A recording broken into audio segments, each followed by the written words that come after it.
Welcome to another edition of Viking Voices, the People of Princeton. I'm Tom Burton, proud superintendent of Princeton City Schools, along with co-host Ornella Siakam. Ornella, how you doing today? I'm doing good, Mr. Burton. How are you?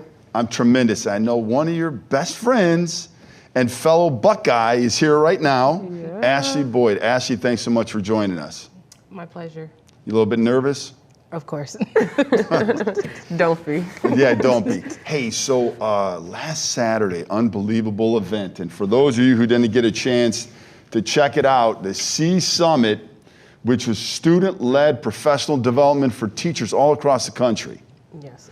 So let's get right into it and talk a little bit about that experience. I know Ornella was there as well, so she's going to ask you questions at a whole different level than I am. So what is C Summit? What was C Summit? So C Summit is the Students for Equitable Education, and the goal was to basically change how education is delivered to students. Right. And then can you talk a little bit about what your role in the group was specifically? So my role specifically is I took up a lot of the ideas of the thing. So the iceberg was my idea and like formatting of the presentation, but mainly also just making sure that my teammates felt comfortable sharing their opinions, because sometimes you can feel like you're being harsh or you're not exactly being politically correct all the time, and just making sure that they knew that, you know, you can say your truth, you don't have to be harsh, you don't have to be mean about it, but you can still speak the truth and get it across and teach people. Yeah, I think that was a large part of the whole program, was making us comfortable to say our opinions and say how we felt about this issue. For far too long, student voice has been repressed. And, you know, it's something at Princeton we're trying as hard as we can to make sure student voice bubbles up, and we allow that across the board, elementary, middle, high school. And I know, Ornella, student voice is really important. Obviously, that's one of the reasons why you're here. And always my favorite part of the episode is when we hear Siakam speaks. But, you know, there's a song, and I don't know if you guys know, there's a rapper called Lil Baby. And he's got a song called Bigger Picture. Yes. And some of his verbiage is so powerful. And one of the pieces that I really want to talk a little bit about is it says it's bigger than black and white. So many times when we talk about diversity, we talk about equity, like that's the focus. But that was not the focus of one of your pieces when you were talking the iceberg effect, right? What did you specifically talk about? I spoke specifically about Native Americans. The reason being is because in order to understand the racism in this country, you have to look at who the first victims were, and that was the Native Americans. And it's a group that a lot of people kind of like to sweep under the rug, because their population used to be covering this whole entire continent, and now they're less than like 1% of the population. They're such a tiny part of the population that a lot of people just ignore it, and oftentimes white and black people get so caught up in their feuds that they forget that there's other people that are involved in that history. And you have to understand what happened to black people, to understand what's happened to Hispanics or Asians in this country. You have to look at the original blueprint, and that was Native Americans. And because we've forgotten their history, a lot of the things that happened to them are just continuing to repeat themselves, because everyone is looking like, oh, this is new, this is new, this is new, when in reality this has been done. And it's been done well to the point where you've forgotten about it. Yeah, so a little known fact, and I really haven't talked much about it, but I'm part of Native American, and my tribe was the Maumee Indians, and Maumee Indians actually assimilated. So when you look at treaties and you look at all that, you may think about Apache or Cherokee Nation, you think about a lot of that, but I know Ornella mentioned assimilation, so you want to talk a little bit about that? When it came to my focus on Native Americans, one of the big things for the assimilation was boarding schools. And I spoke on that because I wanted people to understand the height of what boarding schools were supposed to do. They were supposed to force assimilation. And you always hear about the 5 civilized tribes, which really is just word for these people assimilated and others did not. But oftentimes for Native Americans, assimilation was forced. They were forced not to speak their language. They were forced to cut their hair. Ornella's seen the pictures when we did AP US History. A lot of times their skin got significantly lighter. It was kill the Indian, save the man. And so assimilation was always that power struggle of not being yourself, and oftentimes assimilation really just meant fitting into one narrative, which was the European narrative or the Caucasian narrative, and that didn't really, as you can see, bode well for a lot of Native Americans, because even when they did assimilate, oftentimes they were still forced to give up key points of their identity because it was just never enough. Because when you're trying to be something that you're not, it isn't going to be enough, because at the end of the day, they're never going to be white. They're never going to be black, or they're going to always be Native American. So when you try to assimilate to something you're not, there's always going to be roadblocks there for you because it's not natural. Yeah, and you know, last point I'm gonna make on this is there's a great book called Stamped by Jason Reynolds, and in that book, Jason talks so much about being anti-racist and what that means. But he also talked about like some of the really strong historical black leaders that we've seen, specifically W.E.B. Du Bois, initially was an assimilationist.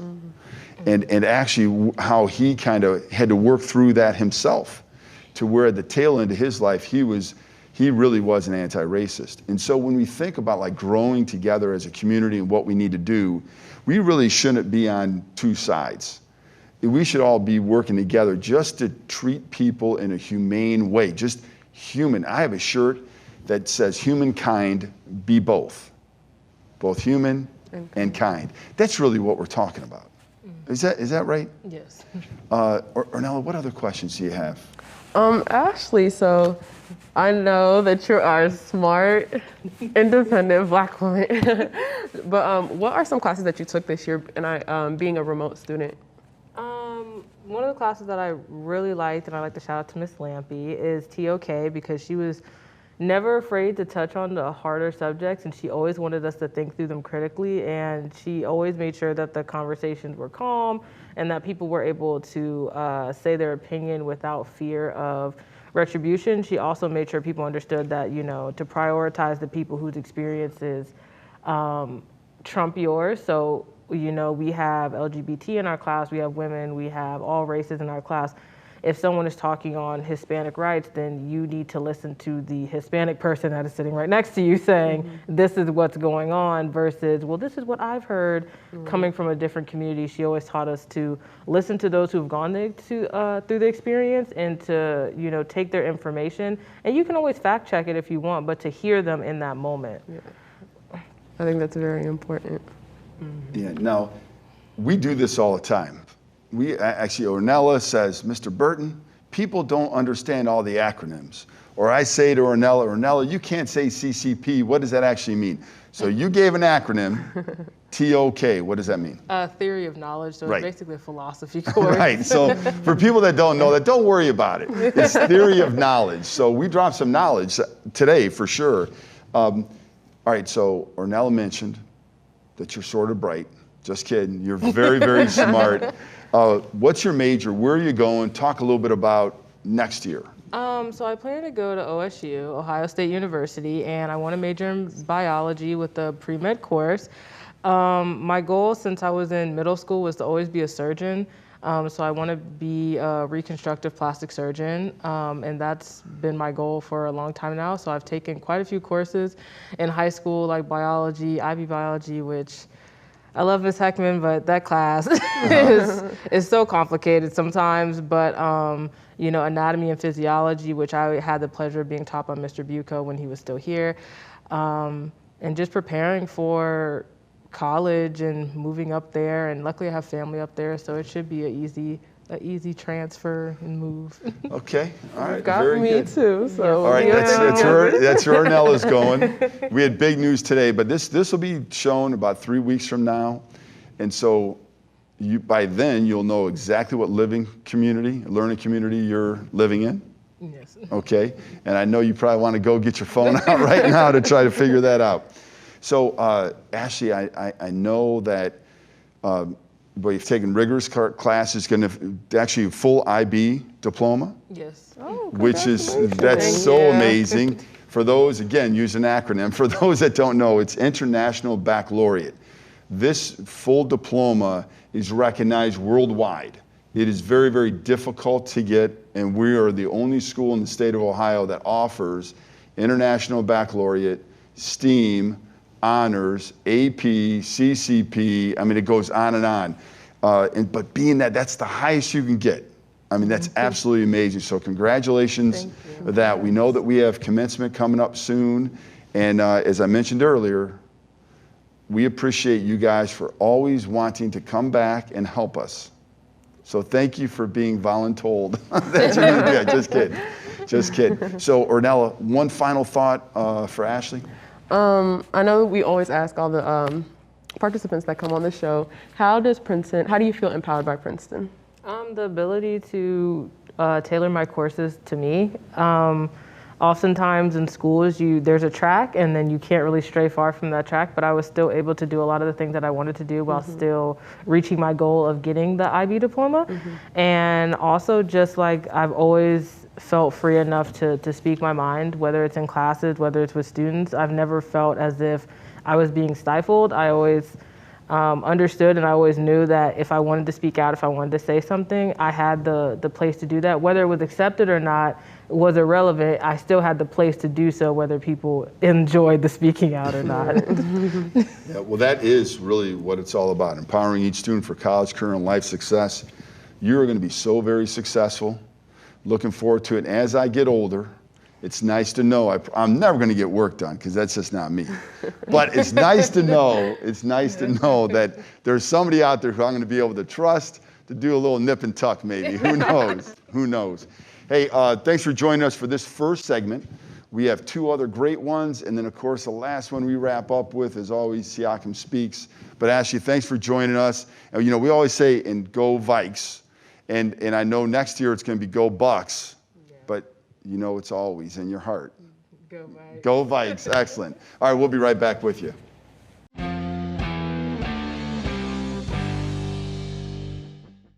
Welcome to Viking Voices, the people of Princeton. Here today, Hall of Fame students in a Hall of Fame school. As always, Go Vikes! Welcome back to Viking Voices, the people of Princeton, segment 2. So excited to introduce everybody to Gary Schuster, unbelievable teacher at Princeton Community Middle School and former teacher of Ornella Siakam. Absolutely. Yeah. So Ornella. First year teaching at Princeton. First year we actually came to Princeton, okay. Yep. Very good. So Ornella, like we're going to learn a lot more about this Eric Scott Compassion Award. But does it shock you that Mr. Schuster would get a Compassion Award?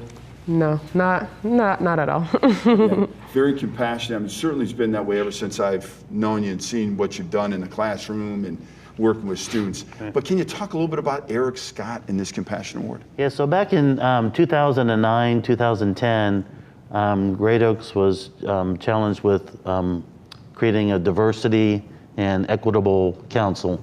And Eric Scott was on that original council. And back 5 years ago, he passed away because of an unusual heart condition. And so his wife, in honor of all the work that he did on the Equity Council, created the Eric Scott Award. Now, did you know it was coming? Did you hear anything about it before you were awarded it? They had put out an email, saying if you know somebody that you can nominate them, tell a little story. And so my colleague Miranda Spivey wrote a little piece up about some of the stuff that I've done over the years in the realm of equity and diversity within the classroom. Sure. Do you remember what one of the stories she talked about? Just that I fight for the underdog. When I see an injustice, something that I feel is unworthy, I usually challenge, and it can get pretty bad sometimes. Yeah. I get loud. I want my voice heard. So. Well, we think that's important, right? We talk so much at Princeton about a student voice, but it's also staff voice. Right.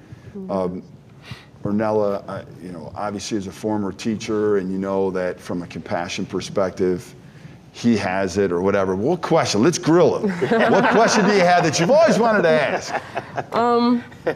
So I'm gonna start a little bit at the beginning because I know what class you taught at Princeton, but how about you kind of explain what your job is and what your role is at Princeton? Okay, so I teach a STEM class at Princeton through Project Lead the Way. Princeton middle school students are offered classes in each grade level. It starts with design and modeling and energy and the environment. And it's really just exposing kids to different career paths that is possible that's out there.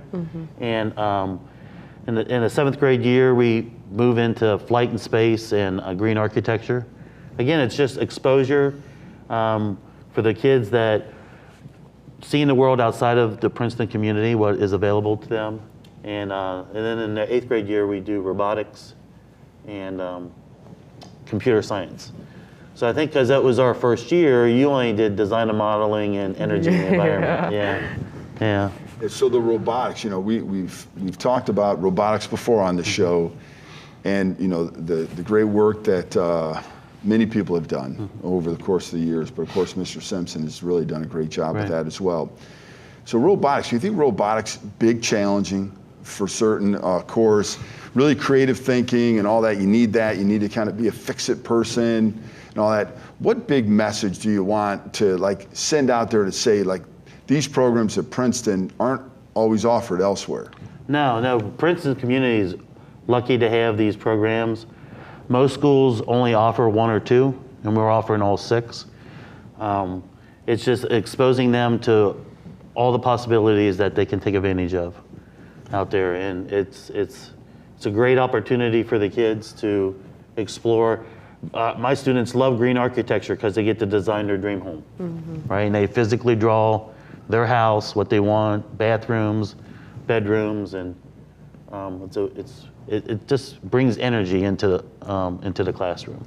And I think that kind of ties back to what Ashley said last, was being at Princeton gave her the opportunity to stay on track of her goals of being an IB student and also looking at other fields and touching a little bit of everything. And I think that's exciting to hear from a teacher's perspective as well. So Ornella asked Ashley, how does she feel empowered? So how do you feel empowered? I know I'm not trying to get you to say Princeton's better than any place you've been, but obviously you've been a couple places before. Yeah. So how do you feel empowered? I think it's the fact that we're encouraged to think outside of the box, to bring real world experiences into the classroom. Dr. Maxim has always encouraged us to give our students bigger and better experiences. One of the projects that I was trying to work on prior to the pandemic was a student exchange between Madera students and our poetry and students at both the middle school and high school. Just the experience, what is it like to be at a different school? What would it be like when you go to college? How is it going to be different? Yeah, that's wonderful. That's wonderful. Now, we talked earlier about, you talked about the exploratory opportunities for kids. And, I always talk about the mission statement over and over again. But our job is really get kids on a path, whether that's the military, which we had a great military signing yesterday. That was amazing. We have 6 students that have signed up to selflessly serve our country. Right. So that's awesome. Beautiful. That's awesome. Going directly into the world of work. Right. Or college. So getting on that pathway is really, really important. So Ornella, I know that you're going to go to OSU, and we talked before at previous episodes about going into public health and what have you. But Mr. Schuster, Gary, what message do you have for students, for staff, for our entire educational community? Don't be afraid to fail. Take a chance, step out, try to do something different with your life. You'd be surprised once you get on that path how well you'll do for yourself. So growing up, I had to make a lot of choices, and the choices have led me here, and I have no regrets. It's amazing. That is. Ornella, last opportunity to ask about your grade. I heard you got a C minus. See about that. I'm sure it was my fault. Yeah. It was all you, not me. all my not fault. me. Yeah. I'm just kidding. She got a B minus. No. I'm sure it was an A. Nothing but an A. It was an A. Yeah. Well, thanks for joining us. And as you move forward, I know who you are as a person. You're going to continue to do that and continue to encourage. Thanks so much for agreeing to come over to Princeton. I appreciate the opportunity. You made a great impact for sure, and us learning a little bit more about the Eric Scott Compassion Award. Mm-hmm.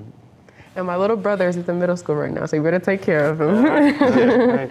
Sounds good. What grade is he in? He's a sixth grader right now. Yeah. Yep. I'm sure he's going to work just like you did. Definitely. But Mr. Schuster, thanks so much for joining us. Congratulations again on the award. Eric Scott Compassion Award winner, Mr. Gary Schuster, who works at Princeton, but through this great partnership, or wonderful partnership with Great Oaks. We'll be right back. On air or online, this is media for your community. This is ICRC-TV. Welcome back to the people of Princeton, Viking Voices, the people of Princeton. And talk about a person we're getting ready to grill right now. Grant Smith. Yes. You are in this great art department. You're a wonderful art student, but let me brag on your teachers for a second. It seemed like Trisha Roddy, who's director of communications, and I it seemed like every other day we're like, hey, a gold key here. We got Vision Award here, silver medal here. I mean, it's just amazing. And just, we've had artwork at the governor's office. I mean, it's just amazing. Every single day it seems like there's something else, or every other day. So not surprising, you're here to talk about a piece of artwork and some of the great work that you did. So you want to talk a little bit, introduce Princeton community and everybody who's watching this, only about 2 or 3 million, Grant, so don't be nervous at all. So talk a little bit about who you are and what you've done. Hi, I'm Grant Smith. I'm a sophomore. I mostly do digital art and photography. I made this art piece with digital art, drawing, and photography, and it won an award for... It was down at the Taft Museum. Yes, it was the Taft Award for Best at Princeton.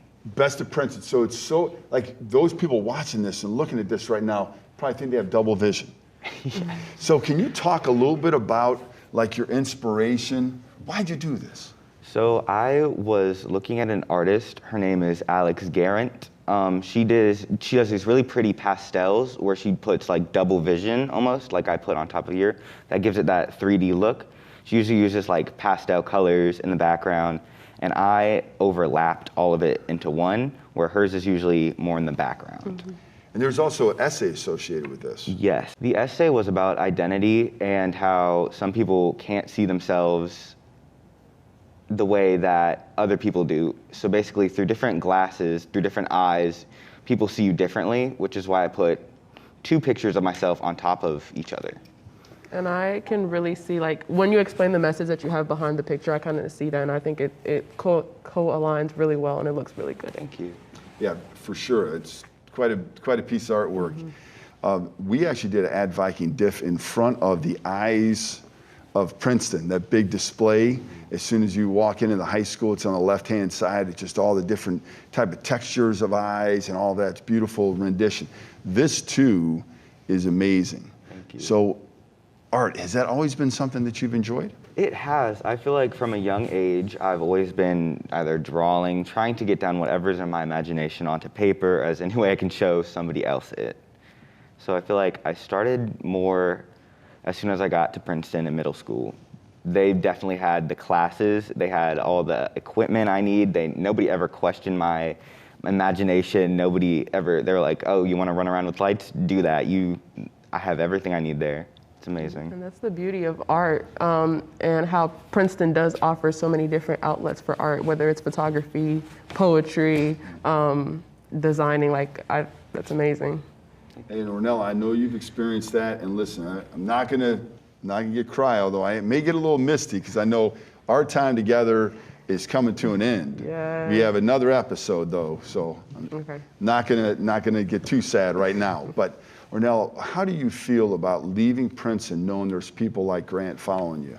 I think, first of all, I didn't know that you were a 10th grader, so you do your thing, and it makes me excited to answer your question that there are going to be people with a vision and the creativity and the motivation to kind of speak their mind and bring their touch to Princeton. So I'm excited, and it's amazing to see with every person that gets brought on the show. It's exciting to see that there's people like me that's coming up too.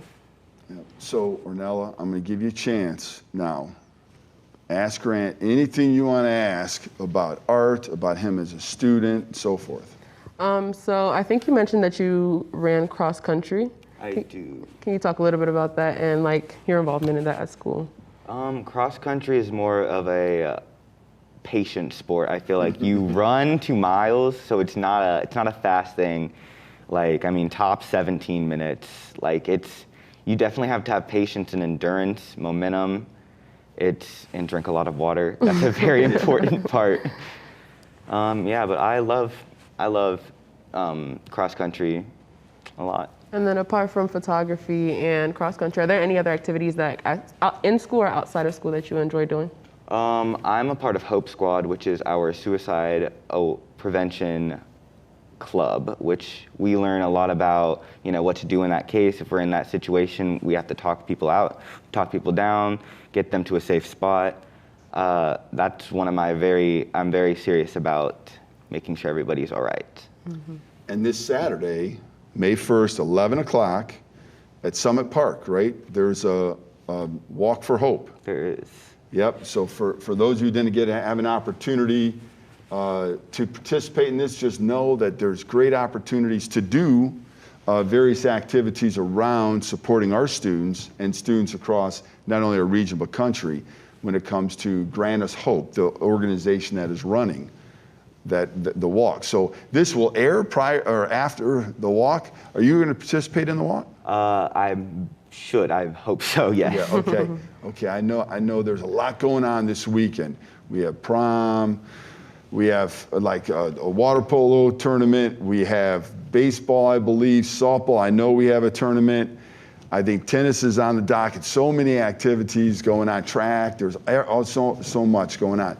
But you mentioned a couple things when you talked about cross country. You need to have endurance, momentum, right? You did say water, but that's important all the time, no matter whatever. You got to drink a lot of water.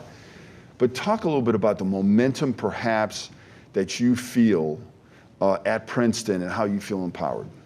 I feel like at Princeton, on a sports team, we have very good coaches. We have diverse coaches who work not only just at the school, but I had a coach that worked in a Gorilla Glue factory. Like, you don't know what your coach is going to work at, but they're always somehow the best of the best. I feel like I got pushed just enough, not too hard, not too light.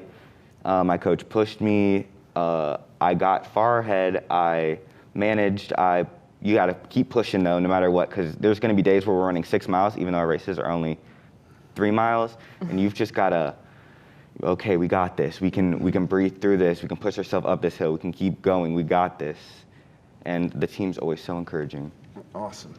And we've talked about a lot of things that you do. So my question is, what motivates you to keep going with all your different activities and in life in general? I think a very busy schedule. I like staying busy, getting things done, no matter they're very, very important or if they're just something, oh, well, that looks fun, I want to do that. Mm-hmm. Getting that schedule down is probably the most important. Yeah. And feeling empowered at Princeton. We always ask this, how do you feel empowered? I know you hear that in announcements all the time. Hopefully all the kids process that every day, but I know kids will be kids sometimes. They may not even process it at all.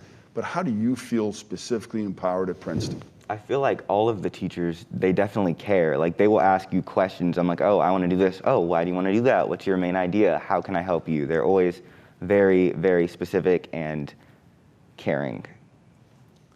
That's awesome. Now, Grant, cross country. Way back when I ran cross country. I ran cross country so long ago that it wasn't even 5K. It wasn't even 3.1. Before that, it was a 2.5, believe it or not, which you probably would want that. Yeah. That's sometimes, right? A little bit less. But I remember Dick Mann, who was an unbelievable, legendary track and cross country coach. He told me that it's not enough just to get up the hill. It's what you do when you get on top of it. He goes, people say, like you mentioned, push up the hill, but push off of the hill. Like, once you accomplish something, it's not good enough to stand on that hill and say, I did it. You still have a race to run. Mm-hmm. one final thought for the community and everybody watching. Be grateful. I feel like with the supplies you have, be very thankful for everything you get to enjoy, and thank the people who help you, pretty much. What a great words of wisdom, huh, Ornella? Absolutely. This is down at the Taft Theater. A great honor, and again, great art teachers, great teachers at Princeton. Thanks for recognizing us, for doing the work that's done each and every day. We'll be right back with you. Viking Voices, the people of Princeton. Hello, everyone, and welcome to ICRC-TV Sports. That's going to be a ball game. Princeton takes the match. Shot, goal! Brings a tackle at the 10-yard line. Touchdown, Vikings! Welcome back to Viking Voices, the people of Princeton. You know, Ornella, I say this all the time, but I mean it. I love this segment. This is like my favorite, and it's hard because the three other segments are so great. They were. But you know, we spend so much time talking about student voice and creating space for students and staff. We heard that all through the program. And it's, when I asked you earlier about, okay, Siakam Speaks, what are you going to do? You're going to go back. Way back. You're going to go way back to 7th grade. Yes, because Mr. Schuster was here. And so in honor of Mr. Schuster's great Eric Scott Compassion Award, Ornella is going to do a piece, Dr. Martin Luther King Jr., about Dr. King.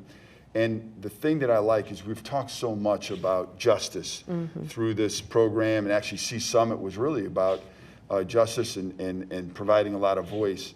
Dr. Martin Luther King has a great quote. It says, "I will not be satisfied until justice rolls down like a mighty stream." And that's something that we really have think we can't be satisfied. We have to continue to work together. And that's really what it's about. It's about providing voice. And so we're really excited to hear Siakam Speaks. And I'm going to get out of your way so you don't have to wear your face mask. All righty. Siakam Speaks. Okay, so like Mr. Burton said, where am I looking? Straight. Okay. Okay, so like Mr. Burton said, I will be performing a poem that I did write in 7th grade in my first poetry class, and it's entitled Black Girl. MLK Jr. once said, "I have a dream." Is that the same thing we believe? Do we live in equality? Do we live our lives freely, or are we stood up stationary? Are we blocked up, pushed aside because of our colored skin? Are we persecuted, left to die because we cannot win? Are we dangerous or animals because of our melanin? No. The answer is no. But when you are a Black girl in the community living with as much rights as the next person, you ask yourself, is it relevant to be persistent Black girl? Are your dreams going to make it Black girl? Black girl with the bad mouth, kinky hair, bad attitude, who don't care. My Black girl with the broken dreams, who always seems to be caught up in the drama world. Thank you, That was so Ornella. bad. No, it wasn't. That was awesome. So Ornella, thanks so much for that. And I think, you know, it really is a great tie-in to everything that happened today, and really the student voice and how we feel inside. And we really should never repress those voices. And being able to feel comfortable enough to talk, 7th grade, that's just amazing, but still so relevant today. And hopefully in another 5 years, we're going to see massive changes throughout our country and people being more accepting and valuing and respecting each other. Thanks again for joining us, Viking Voices, the people of Princeton. We certainly appreciate and value everybody for tuning in, but especially our wonderful students, staff, and entire educational community. And of course, as always, Go Vikes!